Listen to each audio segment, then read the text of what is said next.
Imana oh nitu so twarabonye Imana kwa watoto wa mjini kabisa. Bujumbura ndio nyumbani. Gitega ganye. Mwenyeso Gitega Juma na Gitega ganye. Mana Gitega ganye ni nini sasa? Tarsis Hope Ministry TV ni umuryango washinzwe ugamije gufasha abakene, imfubyi n'abapfakazi batagira kirengera, abana baba mwibarabara, abasangwa butaka, abarwariye mu bitaro ndetse n'imfungwa. Nawe nimba hari umusanzu wifuza gutanga, duhamagare cyangwa utwandikire kuri izo nimero ziri kuri screen.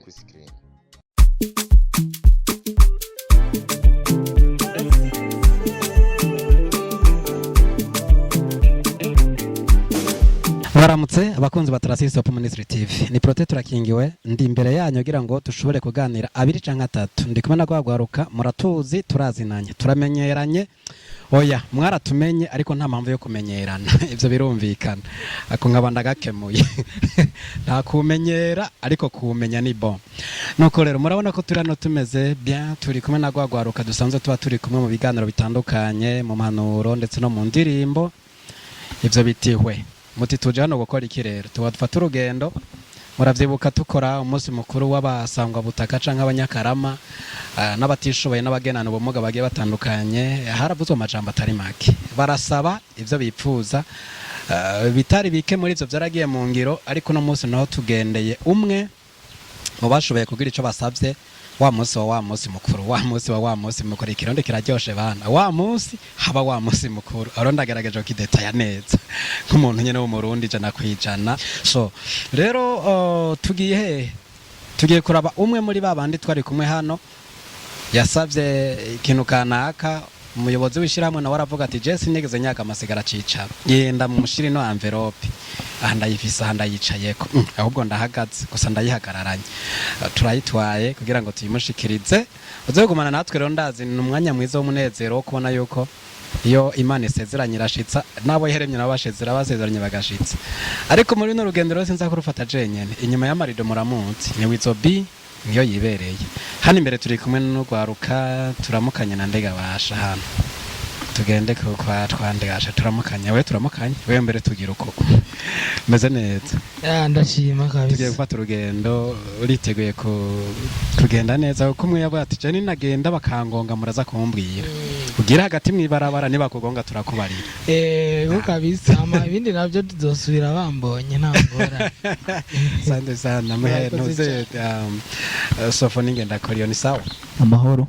Tugiye gufata urugendo uriteguye. Yego cyane nditeguye. Asante sana. Martine muhena waramutse bariko baradukurikirana. Ndabaramukije mwese aho muri hose. Asante sana. Turi kumwe na Faida nawe. Ndabaramukije mwese ako badukurikirana. Asante sana. Gigigire ninyo. Ndabaramukije mwese. Turenza. Genda kwemesha. Chapu rapu uzomurape. Nanatu byavye. Ako mureka kuzamurona izina ryanje. Ya niko rimeze. Ndivuge basi mu Congereza. Nanatu babye. Nyarutsa baraduhamagaye tugende. Okay. Shalom shalom. Canke mwiriwe mwaramutse. Bivanye naho umwe wese aherereye. Turabakunda. Asante sana. Turaje. Niko bimeze nta banga ari baririmwe ibintu byose ni kumugaragara. Bebe Berinazo. Karabe. Baramutse. Ndabaramukije mwese. Mwiriwe canke mwaramutse bivanye naho muherereye. Asante sana. Tuza kuba turi kumwe na Eliane. Ndabaramukije nanje mwese. Amahoro y'Imana bane namwe. Amen. Tuza kuba turi kumwe na Lidiano. Ndabaramukije mu izina rya Yesu Kristo. Amen. Naba tuza kucana rero. Wizore we muramuza ari nyuma y'amarido ni Wizobi. Turagiye mwabonye ko banaduhamagaye ubwo twanatevye. Muze kugumana natwe rero kugira ngo mushobore kubona ibikorwa byose uko vyagiye bikurikirana. Rezigo. Tarsis Hope Ministry namba. Tarsis Hope Ministry komera kumikami yawe namba.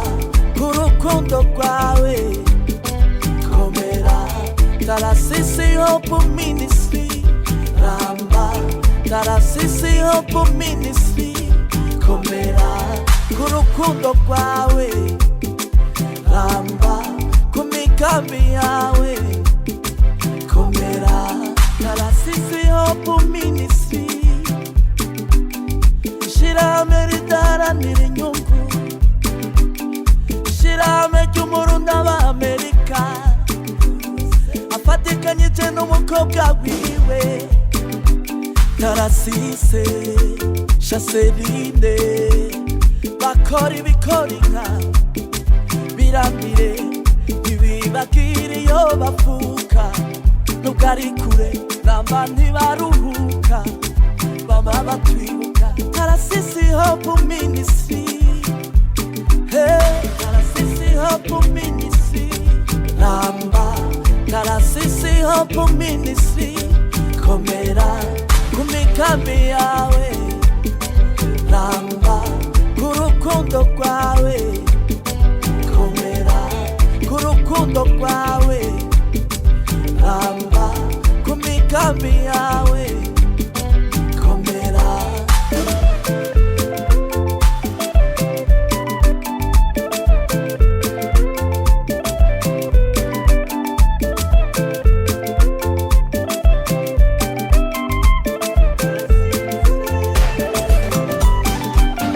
Ifasha imfuvyi n'abapfakazi ifasha abagwariye mu bitaro batagira shinge na rugero abasangwa butaka ikabambika abasangwa butaka ikabafungurira nikibagira abana bo ibarabara ikanatsinda bimitaye bantaho nikora ko biyungunganye ko bisanasane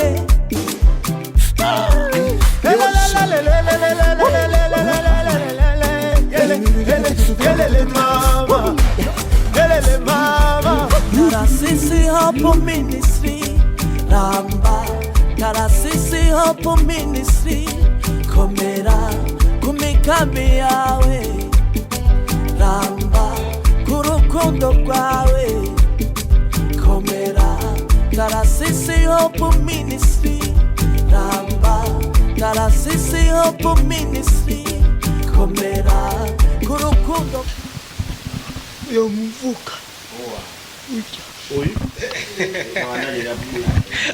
twibandaniriza ikiyako twari tugukumbuye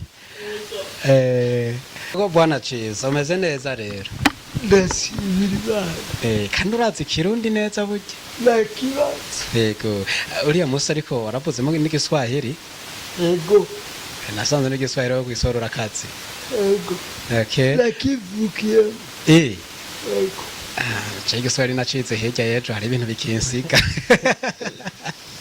hari ibintu bikinsiga kabisa ariko kuva ujya musi muvuye hajya kuri wa musi mukuru kugeza ubu umeze neza ndashima natwe turashima tuhe tugukumbuye yego karibu sante ngoro rwagwaruka rwagoma rutamba ruririmba wa munsi gaba twabazananye no munsi ndarubona ndabona baberewe yego barasazide cyane kabisa yego haza nk'uwobwa ati uhitamwo wahe raba neza raba neza nubukomedi tugusigira umwe nubukomedi rero bugomba gukora oya atari Imana yocagurira narumwe nocagura uzi ko yishuye neza abana ariko nciza Imana imanira mu bantu Imana yo gukoreramo hitamwo umwe muri abo kandi Imana icyo vuba na cane cane yego ngeturabe hagere wowe utorande ndabona bose ni beza ndabuze ubuduro tuoramo kandi hajya ngo mu vyiza vyinshi biragoye guhitamwo atari Imana yocagurira jewe sino kwishobora canke ciza ngiroza warahisemwo warahisemo durinde ya ka invitation bo ubisanzwe ndigira ikibazo ko wow uri jewe ego sinagwishoza kabisa ego ariko impande y'Imana izokora nawe uramaze gushyira akajambo ati I love you tutegeza gukundana kuko Yesu yatukuye kabisa ego kandi ngo nitwagiranira urukundo niho bose bazomya ko turabigishwa biwe ego cyane ngo ngizi zankumeza nyo ndazisubiranye nyuma atani muhisemo ndazibona ya ikorale Yesu ego nyuma y'uko rero twagiranye ibihe byiza turiko turahimbaza umunsi mukuru Mutama yari yabagiriye ego no munsi naho yongeye kuvuga ati simba mu ndabire ciza kwakira muzima ego cyavuga ati Mutama wadutumye twe tutunzwe no kugamburuka nico tumubona turi hano ego hajya rero twebwe nitwe turi hano nti mu bigaragara ariko hano badutumye ni mukuru w'ishira hamwe ego na cyane ko uri umwe mubo afise kwa gatima kandi yibuka cyane ego tugishika nasanze muri ko murayaga muryohewe nizaye ko mwayatse neza bo ubisanze ujya buvuka ego cyarakunze hamwe ego urabona n'umubano ego ndabuzi kuva turaca abana ego twarakuranye ego wakira gute umutima wiwe w'urukundo kuko abantu benshi iyo bateye imbere baribagira abo bakuranye ahubwo waratangaye ubona yaranyibutse ashyira ku mutima kabisa nibyo kabisa yaragiye mu mahanga ego nivyo birumvikana myaka ni myinshi ariko arangurira imirimo muri kiriya gihugu ariko agatima kagumye ino aguma bibuka ku bwawe wakira gute uyu mutima yagerageje kuguma ariko aragaragaza ku barundi ubisazi jewe ndabushimiye kubona yaranyiyumviriye ashyira ku mutima yego bene ni bake yego bibuka abantu bameze ngagendera mu mwuka ego kabisa imana imuhezagire amina ahari hose kandi imwogereza imigisha amen muri bibiliya Yesu yavuze ati uhugunda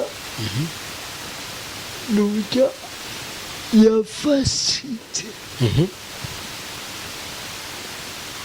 uhugunda n'uburyo arabagwaye kagira mu ibohero kuri abafunze n'uburyo yahaye indaro umunyamahanga muri bake bato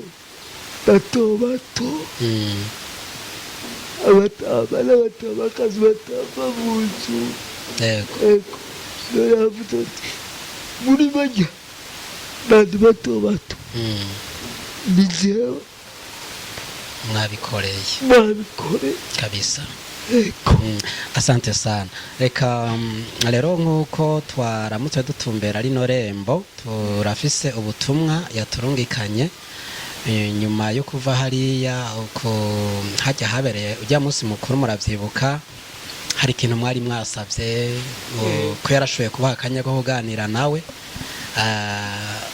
muri benshi mwagize ico musaba ariko bamwe mu basavye yiyumviriye gukora kino kintu kuri wewe kimwe mu byo mwari mwasavye ko yoshobora kubafasha acaracemera rero yaraje no munsi kugira ngo ashobore kugishira mu ngiro. Reka rero kugira ngo ntitwabe tukuremereza amajambo dusoma umushinga ntaye Tony twagendanye kumbure ashobore kubashikiriza ubwo butumwa umutama yarungitse.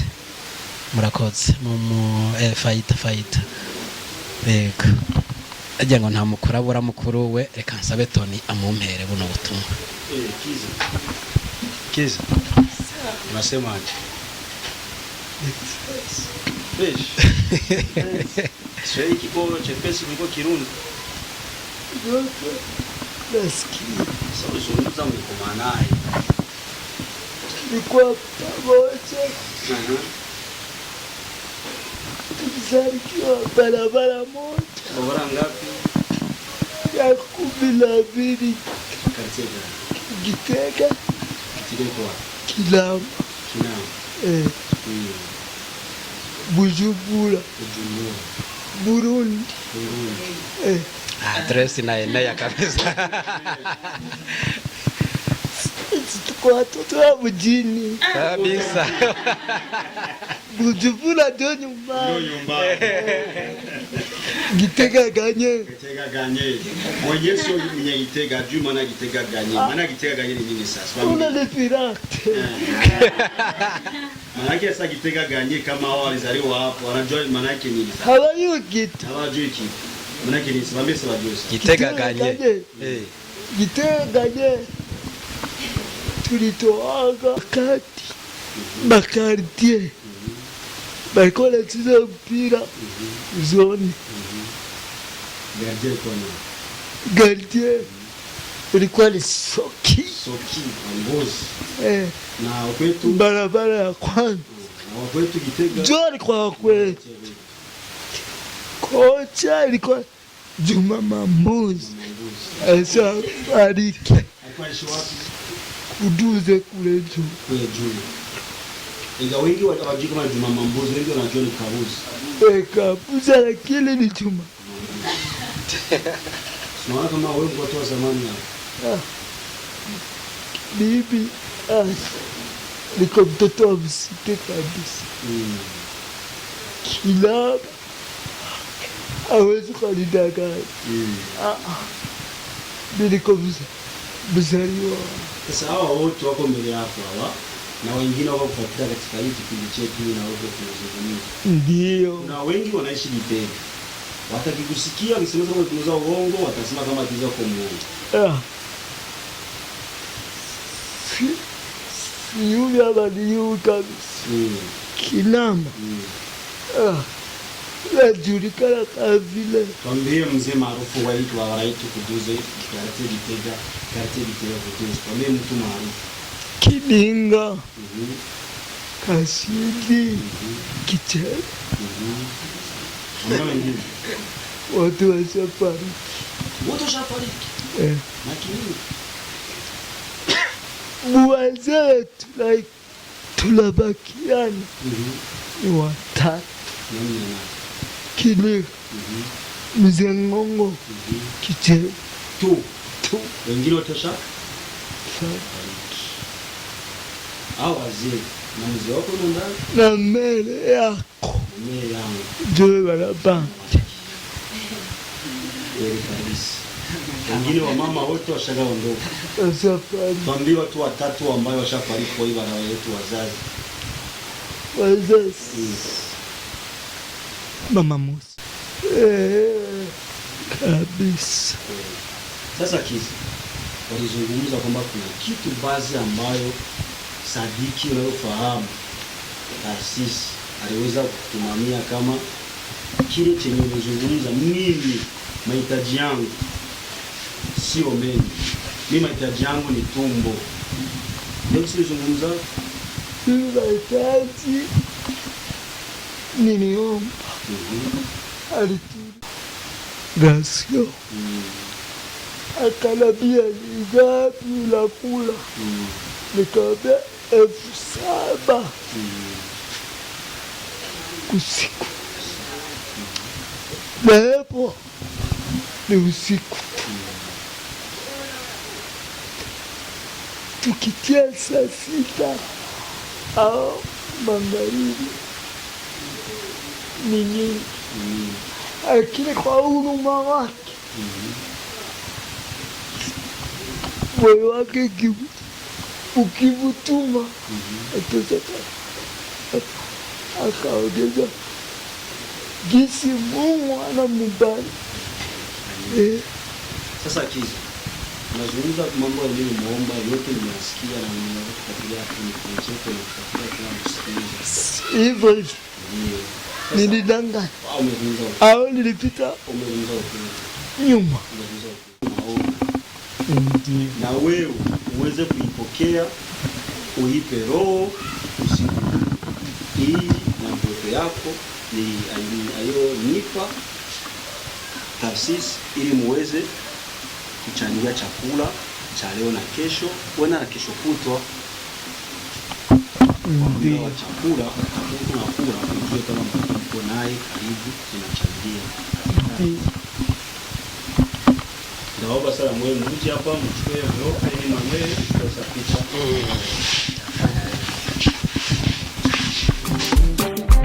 Taasisi Hope Ministry Ramba, Taasisi Hope Ministry komera kumikabi yawe Ramba kurukundo kwawe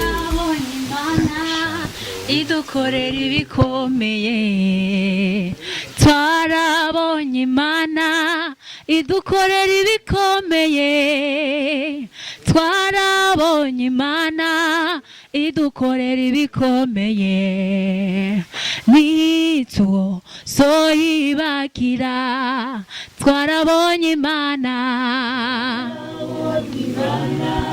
idukorera ibikomeye twarabonye idukorera ibikomeye twarabonye Imana oh nitu so twarabonye Imana idukorera ibikomeye twarabonye Imana idukorera ibikomeye twarabonye Imana idukorera ibikomeye nitu soyibagira twarabonye Imana Imana twarabonye Imana idukorera ibikomeye twarabonye Imana idukorera ibikomeye nitu soyibagira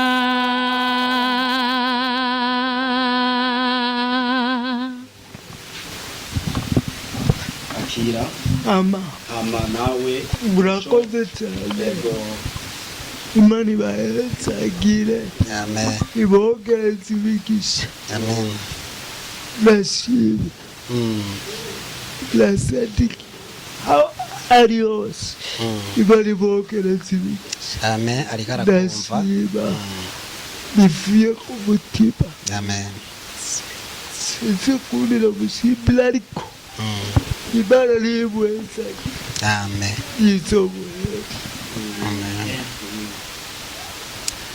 Asante, murakoze gushima ko mumushimye mu Kirundi bavuze ngo ko mushimye nandishimirije. Ndaza hari yumvise gushima kwacu biraza kumunezera kandi baciye umugane ngo ushimye abayongeje kuko hari akandi kantu bavuze ngo nihiyagira nakanda hezagiwe kajya karondazi yakumvise kandi Imana imuhezagiye urazi ko atikawusha ego ariko by'umwihariko murakoze ko mushimye ivyabonetse kuko ahavuye ibi ni Imana izohezegera akava n'ibindi ibindi bizogenda ubusa bizokwijana kabisa kandi n'Imana ntiyibagira umuntu yagize iki gikorwa. Asante sana nuko ciza twike banure tukwipfuriza kubananya ubwira ibihe byiza kandi ukuboko kw'Imana kurushiriza kwitaho.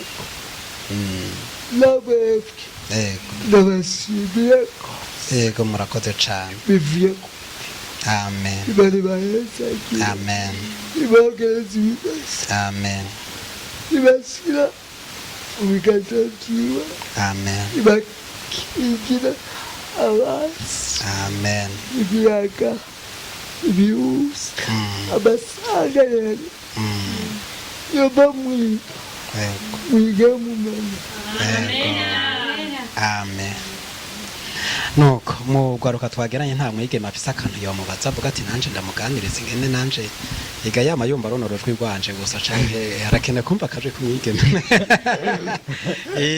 ninde yitego yumva afise akantu yomuganiriza yomubaza canke yo nta numwe kiriza urutoke nta numwe ndaba basi ndaba nimwanda bandaze kunyugomba kuvuga bose aciye wunama bako nta numwe vere wase hano yomubaza canke yo Chiza raba uwuzi wo hafi basi raba uhite muti unamba ndamuza ahantu namwanje tugane n'uyu muntu imwinyegeze nawe yuko uzibose umukobwa wasati aha n'uyu inyegeje bayingo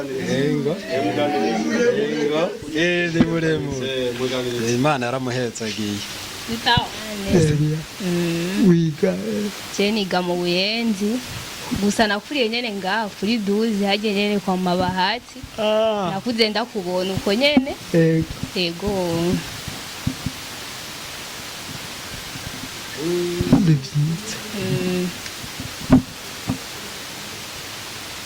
mubatse nimba maze kuhitamwo tumusigire umuntu umwe muri mwebwe nimba atarahitamo natubwire gusa yatubwiye ko Imana yonyene ngo arizo kuhitiramo Imana yeye tubirekereza Chiza irakubeshe irakubeshe ngala butere bitoba yo kwiru reka musiga baganira rero sije no gachiza ndio kwebea ndio kwebea yema makingo yawe atari bana yote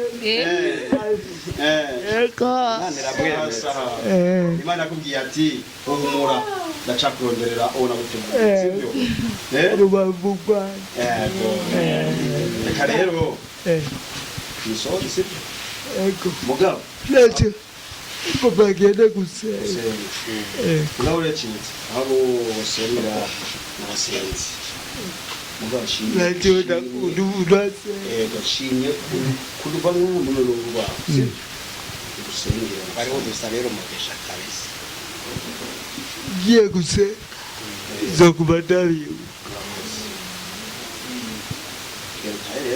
umugwi banyibutse umugwi iki kuko sinosengera kiruvunwa wese kuzira sinajye ryanditse hano Tarasisi Hope Ministries TV ndashireko mukirundi akora ko cyo kongereza kuko dukurikirana bamenya ati Tarasisi Hope Tarasisi ni izina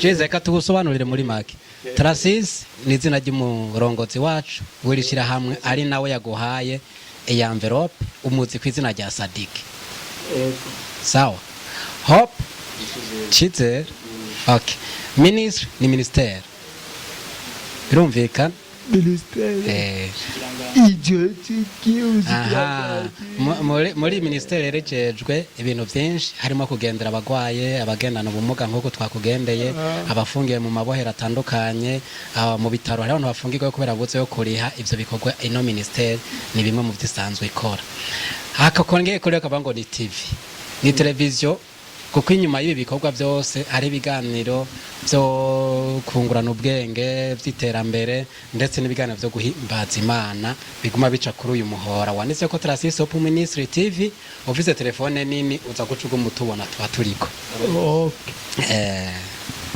nuko watahuye watoya telefone yawe wandike uze guca wandika kunyene muri YouTube Tarsis Hope Ministry cyubwiye wa muhungu wawe abutwaza sivyo amufasha ucubona byose ibyo Tarsis Hope Ministry ikora kuri YouTube sivyo nibi zo bisangaho baje kusubiza bana bakwigizwa esakira uwogereza imigisha amen watikirire Yesu Kristo niwavuze ati awasopala privajana atoba bizuzo baesakira bakule neza bige bamenya abatafisa akazi ubarosa akazi bana baesakira izina rya Yesu umucunguzi wacu amen nuko tuza turagushimiye Imana iguhezagire urakoze kudusengera kandi turavyakiriye bizotubako uko mwavyatuye ego asante sana tugusigara amahoro turagukunda tuzogaruka ego kandi tutaraza tuzoma tubaza amakuru yawe ukuntu umeze asante sana reka twikibanure abari ko aradukurikirana kuri Tarsis Hope Ministry TV tubabwira ko urugendo twari twafashe turangirije hano ariko ibindi biganiro mu bandanye babikurikirana ko birabandanya Yesu bahumugisha ciao Tarsis Hope Ministry TV ni umuryango washinzwe ugamije gufasha abakene imfubyi n'abapfakazi batagira kirengera abana baba mwibarabara abasangwa butaka abarwariye mu bitaro ndetse n'imfungwa nawe nimba hari umusanzu wifuza gutanga duhamagare cyangwa utwandikire kuri izo nimero ziri kuri screen